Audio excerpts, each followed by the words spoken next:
नमस्कार, मैं हूं संजय शर्मा। आप देख रहे हैं 4 PM न्यूज नेटवर्क। हुकूमत को गुमान है कि शायद वो जिंदगी भर सत्ता में रहेगी।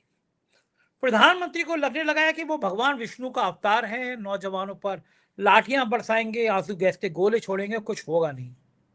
लेकिन तानाशाहों की तानाशाही हमेशा चलती नहीं है। दिल्ली में उमड़ रही लाखों नौजवानों की भीड़ बता रही है कि अब सत्ता का अंत निश्चित। मैंने अपने बेटे से कहा कि जॉर्ज प्रोटेस्ट में वो गया कल। कह रहा था कि मुझे रोना आ गया बच्चों की हालत देख के। कुछ बच्चों को चोट लगी हुई थी, बुजुर्ग उनकी सेवा कर रहे थे। क्या देश है?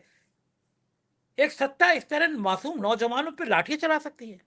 बहुत सीनियर जर्नलिस्ट हैं, राजेश बादल जी, उन्होंने शायद ही कोई विधा हो ऐसे जिसे बेहतरीन काम ना किया हो। आज तक जैसे चैनल के उनकी स्टोरी, राजसभा टीवी पे स्टोरी, फिल्मों में काम, तमाम तमाम अनुभव है उनको। उन्होंने मुझसे बातचीत की और जो बातें की वो आंखें खोलने वाली हैं। सीधा चलता हूं उनके पास। जरूर देखिए इस तानाशाह की तानाशाही की ये खबर। 4 PM न्यूज नेटवर्क में बहुत बहुत स्वागत है राजेश जी आपका। अन्ना आंदोलन के समय में हुकूमत कांग्रेस की थी। लोग सड़कों पर थे, विरोध कर रहे थे, जंतर प्रदर्शन मंतर पर इससे बड़ा प्रदर्शन हो रहा था। लेकिन कहीं भी ऐसा दमन दिखाई नहीं दे रहा था। कहीं ऐसा नहीं हो रहा था कि हुकूमत लाठियां चला रही हो, हुकूमत लोगों पे आंसू गैस के गोले छोड़ रही हो। इसके विपरीत कांग्रेस सरकार ने एक प्रतिनिधि मंडल बनाया था जो जाके अन्ना से या मूवमेंट के लोगों से बात कर रहा था। इस लोकतंत्र में संवाद सबसे जरूरी है। विश्व गुरु जी के जो भक्त थे, मेरे एक दो मित्र हैं, मुझसे लड़ जाया करते थे महीने में 3 बार कि नहीं मोदी जी तो बहुत अच्छे हैं, मोदी जी बहुत अच्छे हैं। उन्होंने अब लिखना शुरू कर दिया, कहना शुरू कर दिया कि नौजवानों पे चलने लाठी चलने के बाद हम कम से कम जिंदगी में बीजेपी को वोट तो नहीं करेंगे। भले हम कांग्रेस को भी ना दे, किसी को ना दे, लेकिन बीजेपी को वोट नहीं करेंगे। मेरा बेटा, मैंने उससे कहा कि तुम्हें जाना चाहिए प्रोटेस्ट में, गुड़गांव में हो तुम। तो बोला मैं जा ही रहा था उस दिन रात को, कुछ प्रॉब्लम नहीं, तबीयत गड़बड़ आ गई। कल वो गया प्रोटेस्ट में और कह रहा था कि मैं वहां जाके मैं रोने लगा देखकर, बच्चों की हालत देखकर, कुछ बच्चों को चोट लगी थी उनको देखकर।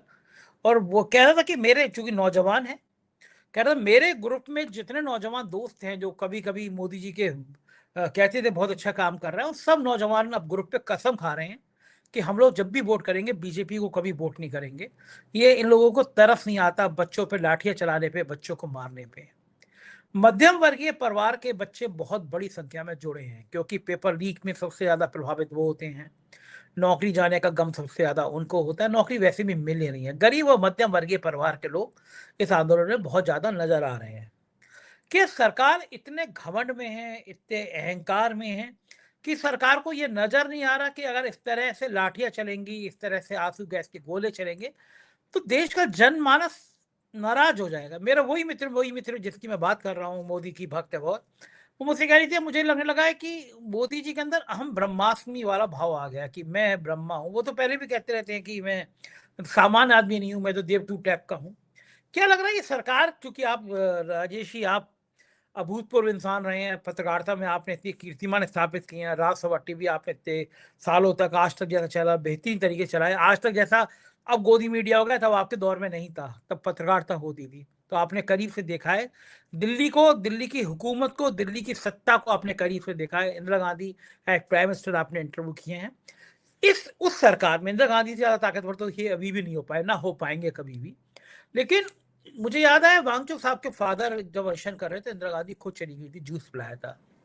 हमारे प्रधानमंत्री अगर चले जाते हैं, छात्र मत मानते बात, धर्मेंद्र प्रधान आपको इतना प्यारा है कि वो इतने भ्रष्टाचार के बाद, इतनी परीक्षा लीक के बाद आपको उसको अपनी गोदी में उठाना है, मत लेते इस्तीफा।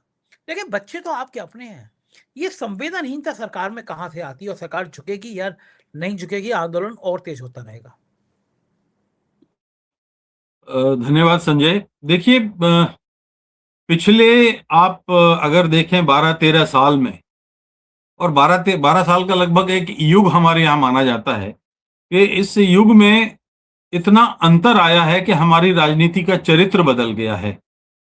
12 वर्ष पहले जब अन्ना का आंदोलन शुरू हुआ था, 2012 की बात होगी, मुझे याद है, जैसे आपने कहा कि कांग्रेस ने एक डेलीगेशन बनाया था, मुझे याद है कि डॉक्टर मनमोहन सिंह खुद गए थे और अन्ना को जूस पिलाया था, सोनिया गांधी वहां गई थी। तो जो चरित्रगत अंतर आया है वो ये कि हम अब जो सत्ता में जो पार्टी है उसका अंदाज और उसका काम करने की जो शैली है वो इस बात की है कि हम नहीं झुकेंगे, हमारी अकड़ बनी रहेगी।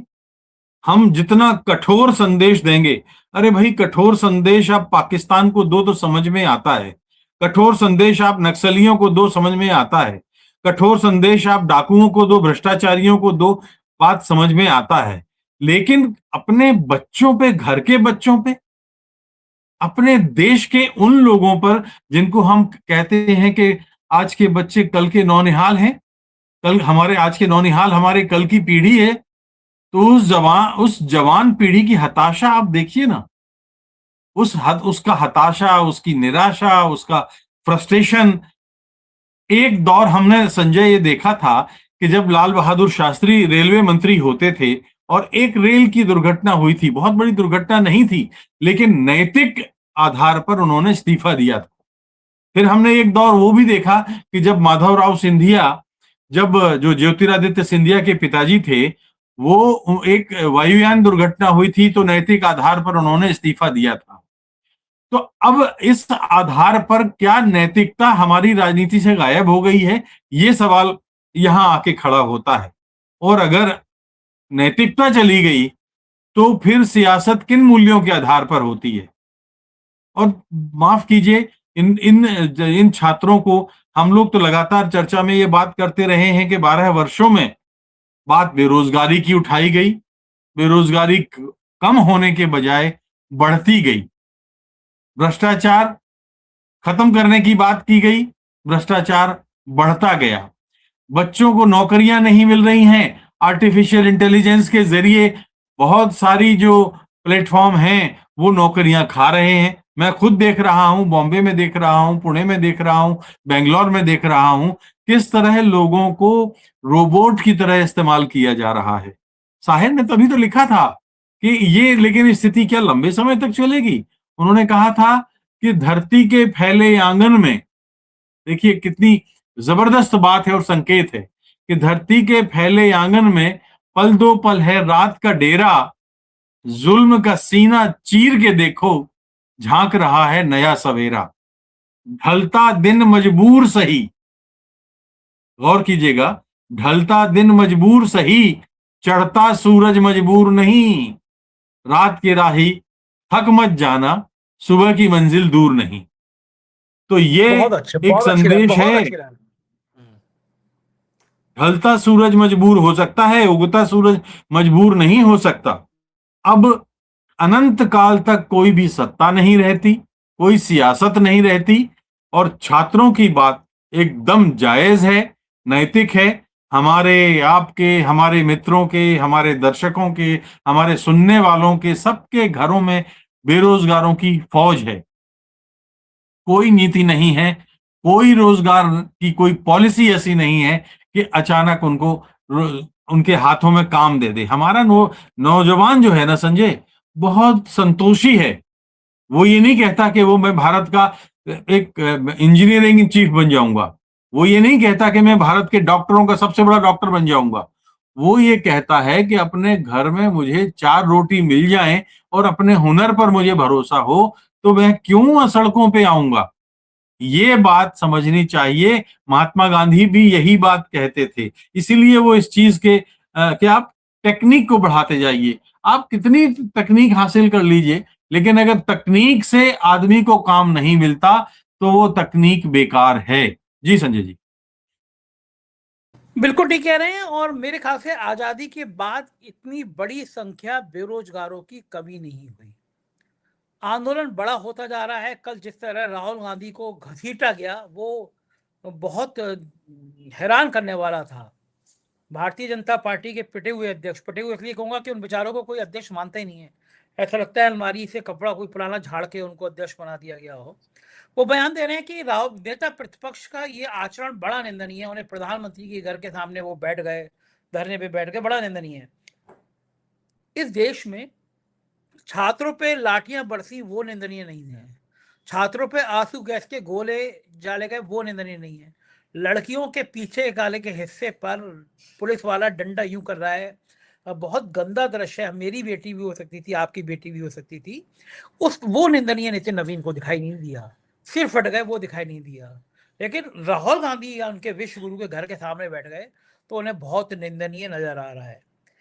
क्या लगता है नितिन नवीन को कि देश की जनमानस के अंदर ये जो लावा फूट रहा है वो कभी किस रूप में सामने आ सकता है? नितिन नवीन को अंदेशा क्यों नहीं हो पा रहा? भारतीय जनता पार्टी दुनिया की सबसे बड़ी पार्टी कहती है, उसके राष्ट्रीय अध्यक्ष है, उन्हें ये बात समझ में क्यों नहीं आ रही है? आपके इस समय दो सवाल हैं। पहला सवाल तो ये है कि जो राहुल गांधी को, जो नेता प्रतिपक्ष हैं, उनको जिस तरह से व्यवहार करके और ले जाया गया, ये भारतीय जनता पार्टी भूल गई कि कभी वो भी यही बात करती थी। वो भी प्राइम मिनिस्टर का घर घेरती थी, वो भी संसद नहीं चलने देती थी, वो भी संसद में हंगामा करती थी। क्या हम भूल जाएं कि पिछले 30 वर्षों में भारतीय जनता पार्टी ने क्या क्या नहीं किया है, कि उन्होंने किस तरह से व्यवहार किया है? तो ये जो बात है, जब आप प्रतिपक्ष में होते हैं तो आपके सारी नैतिकता आपकी जो है सब आपके साथ होती है, और जब आप सरकार में होते हैं, हुकूमत में होते हैं, तो बुनियादी जो लोकतंत्र की बुनियादी चीज है वो है असहमति। आपसे जो डिसएग्री जो करता है उसको आप इस तरह से करेंगे? अरे, आंदोलन, सत्याग्रह तो महात्मा गांधी का सबसे बड़ा हथियार था। आप विरोध को कैसे रोक सकते हैं? और अगर माफ कीजिए, विरोध को रोका जाएगा तो कब तक आप ताकत के दम पर, अंग्रेज क्या ताकत के दम पर रोक सकते थे? वो उन्होंने रोकने की कोशिश की, नहीं रोक पाए। अंततः सत्याग्रह काम आया, अंततः आंदोलन काम आया। हमारे छोटे छोटे बच्चे, कल मैं देख रहा था कि एक 16 साल की बेटी थी, वो कह रही थी कि मैं साल 2 साल के बाद मैं भी जवान हो जाऊंगी, ऐसा कुछ बोल रही थी। मैं भी 18 की हो जाऊंगी, मैं भी नीट देना है, मुझे ये करना है वो, और ये देख करके मैं कभी नहीं करूंगी ऐसा। तो इन छोटे छोटे बच्चों को, मैं ये नहीं कहता कि इन बच्चों में, हो सकता है भारतीय जनता पार्टी के नेताओं के बच्चे भी हों, हो सकता है कांग्रेस के नेताओं के बच्चे भी हों, समाजवादी पार्टी के नेताओं के बच्चे हों, और किसी के बच्चे ना हों, तो इस देश के करोड़ों बच्चे हैं, करोड़ों मध्यम वर्गीय बच्चे हैं जो अपना करियर बनाना चाहते हैं, जो अपनी प्रतिभा के दम पर। और माफ कीजिए, मैं आपको याद दिला दूं कि हिंदुस्तान वो मुल्क है जो इस समय संसार में सबसे ज्यादा नौजवान आबादी वाला मुल्क है। 40 करोड़ के आसपास लोग नौजवान यहाँ हैं। तो 40 करोड़ लोगों की आप उपेक्षा कर सकते हैं? नहीं कर सकते। और जब एक सीमा ऐसी आती है कि जब आप देखते हैं कि लोग, उनकी बात नहीं सुनी जा रही है, बेरोजगारी के सिलसिले में कोई काम नहीं किया जा रहा है। हमें वंदे भारत की जरूरत नहीं है संजय, हमें इस ट्रेन की जरूरत नहीं है। हम 6 घंटे की जगह 7 घंटे में पहुंच जाएं, कोई फर्क नहीं पड़ता। हमको बहुत बड़े बड़े विमानतलों की आवश्यकता नहीं है। हमको बहुत बहुत ऐसे विमानतलों की जिस पे हजारों करोड़ रुपए खर्च किए जा रहे हैं कि जो रात में भी विमान उतर सके, इतनी बड़ी हम उपलब्धि की तरह उसको हासिल करते हैं। हम डीजल की ट्रेन चला रहे हैं। अरे भाई, जितने पैसे में आप चलाते हो, गांव गांव में अस्पतालों में डॉक्टर नहीं है, एम्स आप बना रहे हो, फैकल्टी नहीं है। आप जो बुनियादी समस्या है उसकी तरफ आप ध्यान नहीं दे रहे हो, तो फिर तो नौजवान सड़कों पे आएगा ही। और ये माफ कीजिए, तो केवल दिल्ली का एक दृश्य जो हमने कल देखा, विनोबा लोकनायक जयप्रकाश नारायण के आंदोलन में, हम लोग सब उसी समय पत्रकारिता में आए, और पटना से जो शुरुआत हुई थी उस रैली की, जैसे ये दिल्ली से कल शुरुआत हुई है, देखते ही देखते सारे देश में वो आंदोलन फैल गया था लोकनायक का। तो अगर ऐसा होता है तो फिर क्या कोई पुलिस उसको संभाल पाएगी? क्या किसी पुलिसकर्मी का बेटा बेरोजगार नहीं होगा? क्या किसी आईएएस का बेटा बेरोजगार नहीं होगा? क्या किसी आईपीएस का बेटा बेरोजगार नहीं होगा? क्या इन बच्चों के साथ उनके बच्चे सड़कों पे नहीं आएंगे? और सड़कों पे आना हमारा अधिकार है, संसद का घेराव करना हमारा अधिकार है। ये एक बुनियादी तौर पर लोकतंत्र की शर्त है, अनिवार्य शर्त है। इसको अगर आप उपेक्षा करेंगे तो फिर मुझे लगता है कि ये बिल्कुल भी ठीक नहीं होगा। एक बात तो आपके राहुल गांधी वाले उसमें आई। दूसरी बात तो मेरा ख्याल है आपने कहा था कि दूसरी बात आपने, आप याद दिलाएंगे क्या? दो बात, मैं दूसरी कह रहा बात कि जहां इन आपने लोगों को इनको डर नहीं लग रहा कि ये जो जनता का लावा है, जनता का गुस्सा है, इस तरह के बयानों से, किस किस इस तरह किस क्यों डरेगा आदमी? भूखे भजन न होए गोपाला, ले लो अपनी कंठी माला। तो भूखा आदमी सब करता है, भूख पेट भरने के लिए आदमी कुछ भी कर सकता है। बेचता यूं ही नहीं है आदमी इन ईमान को, बेचता यूं ही नहीं है आदमी ईमान को, भूख ले जाती है ऐसे मोड़ पे इंसान को। सही इतनी बात बड़ी है, बात बिल्कुल। है। सब्र की भी एक हद होती है, सब्र की भी हद होती है, तवज्जो दीजिए, गर्म रखें कब तलक नारों से दस्तरखान को। बिल्कुल सही बात है, तो बिल्कुल सही बात है। ये बात है। आप कब तक सब्र की परीक्षा लेंगे? महात्मा गांधी को तक को कहना पड़ा था करो या मरो 1942 में, हम्म, जब उनको उनके सब्र का, उनके धीरज का बांध टूटा था।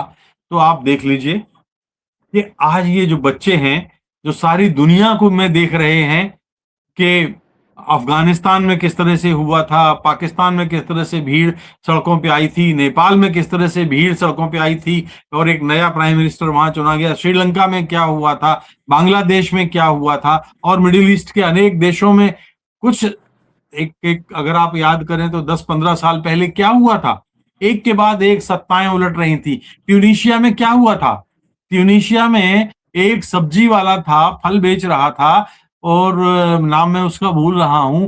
पुलिस ने कहा कि हाँ तुमको ठेला लगाना है तो तुमको हमको हर हफ्ते देना पड़ेगा। उस ट्यूनीशिया में उस फल वाले ने आत्मदाह कर लिया और नतीजा क्या हुआ? सत्ता पलट गई। मिस्र में क्या हुआ था? हुस्नी मुबारक की सत्ता कैसे गई थी? तो ये एक ब्राजील में क्या हुआ था?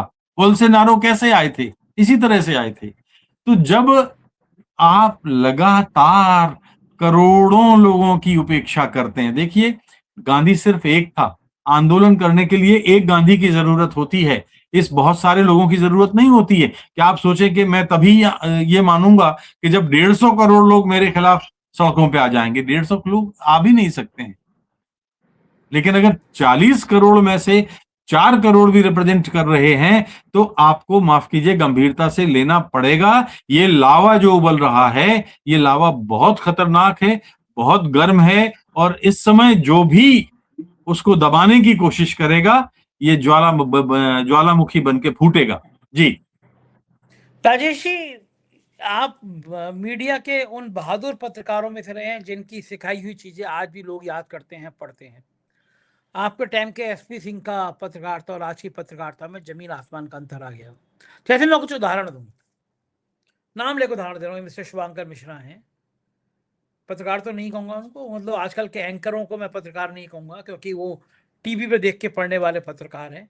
गलगोटिया यूनिवर्सिटी में उनकी खासी बदनामी हुई। अपने पॉडकास्ट में क्या करते हैं, ये पॉडकास्टर ने नया धंधा किया है कि भाई पैसे दो पॉडकास्ट के, हम कुछ भी बोलेंगे। तो एक फर्जी टाइप का आदमी है, उसकी सेक्स की दवाएं बढ़ाने के विज्ञापन अपने पॉडकास्ट में कर रहे हैं। जैसे उनकी लाइनें थी, गोयल साहब ऐसी कौन सी दवा है आप पे जिससे आदमी 2 मिनट में घोड़ा बन जाए। ये पत्रकार की भाषा है, अगर अपने आप को पत्रकार है।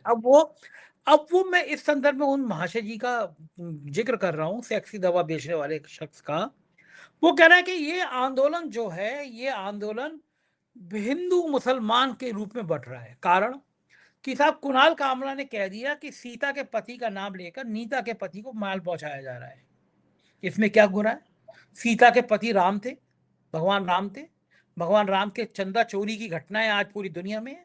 उस आदमी को शर्मसार होके इस पे 1000 वीडियो बनाने चाहिए। और सीता के पति का नाम लेके, भगवान राम का नाम लेके नीता के पति मुकेश अंबानी को माल दिया जा रहा है। इसे कौन नहीं जानता? इसमें कौन सी गुनाह कर दी? साथ ही वो क्या जोड़ रहे हैं कि और देखिए साहब, इस मंच पे नाम रहेगा अल्लाह का, ये बात कही जा रही है। फैज अहमद की हज की वो कविता जिसने पाकिस्तान में क्रांति कर दी थी, उसको उसको अल्लाह से जोड़ा जा रहा है। उस कविता का अल्लाह से कोई शाब्दिक अर्थ नहीं था, एक संकेत था, एक प्रतीक था। ऐसे ऐसी गोदी मीडिया के लोग इस आंदोलन को खत्म करने की बात कर रहे हैं। तो ऐसे लोग जब पत्रकारिता का चोला ओढ़ेंगे, मैं हिंसा के खिलाफ रहता हूँ। कल टाइम्स नाउ के पत्रकार की बहुत बुरी तरह से पिटाई हुई, सब कपड़े फाड़ दिए गए। एबीपी की महिला वहां पे कह रही है कि आप इस तरह के नारे लगा रहे हैं। अब काकरोच पार्टी के अध्यक्ष से उसने पूछा कौन सा नारा मैं लगा रहे हैं ऐसा तो देश के खिलाफ, बोले जैसे आप इनकलाब जिंदाबाद कह रहे हैं।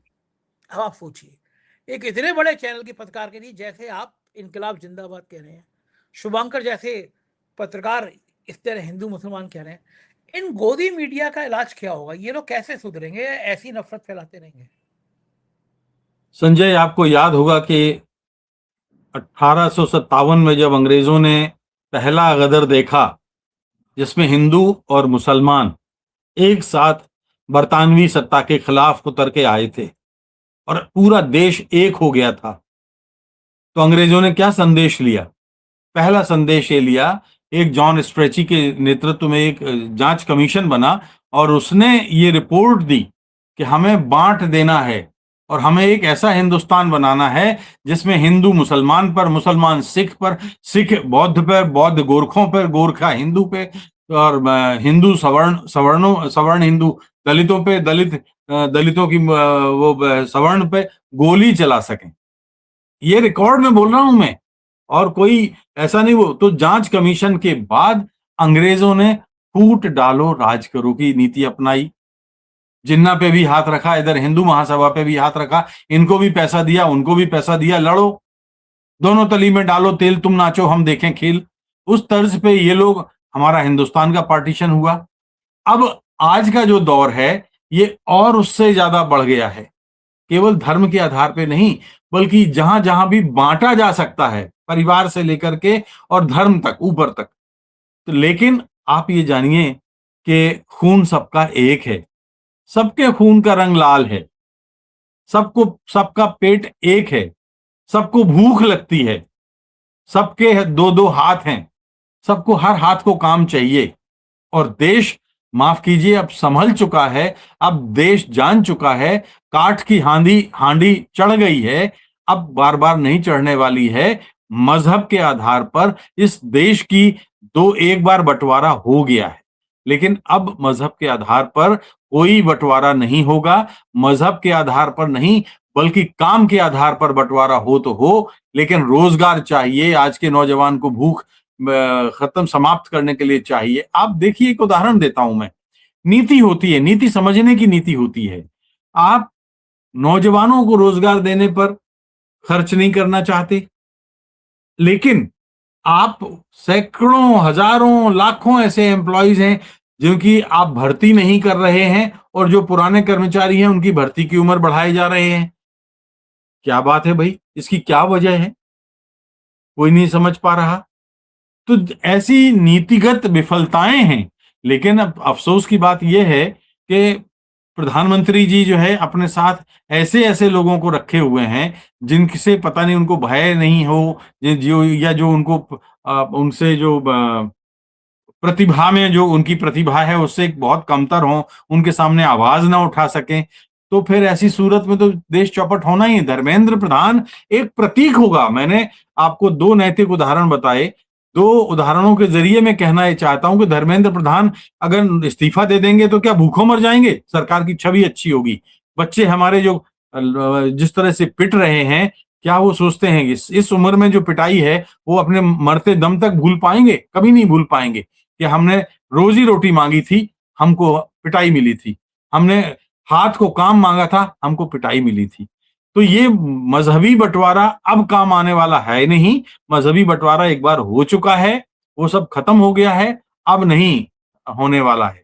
तो मैं बिल्कुल साफ कहता हूं कि अब ये हिंदू मुस्लिम वाला जो है ना, ये हिंदू मुस्लिम वाली चलेगी नहीं। आदम साहब ने तो लिखा था कि हिंदू या मुस्लिम के एहसासात को मत छेड़िए, छेड़िए एक जंग मिलजुल कर गरीबी के खिलाफ, दोस्त मेरे मजहबी नगमात को मत छेड़िए। तो ये मजहब के आधार पर अब जो बंटवारा करने की कोशिश है, ये नाकाम जाएगी। आप जो तीर सियासत में, सरकार को समझना होगा, सत्ताधारी पार्टी को समझना होगा कि आप जो तीर सामने वाली पार्टी पर चलाते हैं या देश पर चलाते हैं, कई बार वो तीर उलट के आपके ऊपर भी लगता है। और मुझे लगता है कि ये शायद स्थितियां बनती जा रही हैं, और ये बहुत बहुत बड़ी गंभीर चेतावनी है। जी संजय भाई। बिल्कुल, बिल्कुल ठीक कह रहे हैं राजेश जी, हालात ऐसे ही हो रहे हैं। बहुत बहुत शुक्रिया, आपने अपना कीमती समय मुझे दिया, क्योंकि आपसे जब बात करता हूं तो मुझे बहुत सारी जानकारियां मुझे भी और हासिल हो जाती है। मेरे सीनियर हैं और आपसे बहुत कुछ सीखने को मुझे मिलता है। बहुत बहुत शुक्रिया, थैंक यू सर। ये थे राजेश बादल जी, और आप बिल्कुल मेरी बात से सहमत होंगे कि ये हुकूमत केवल घमंड में चूर है। इसको लगता है कि इसका सिंहासन कभी जाएगा नहीं, लेकिन मुझे लग रहा है बदलाव की ये घड़ी आ गई। आप क्या सोचते हैं मुझे कमेंट करके जरूर बताइएगा। चैनल को सब्सक्राइब करिएगा। शुक्रिया, थैंक यू।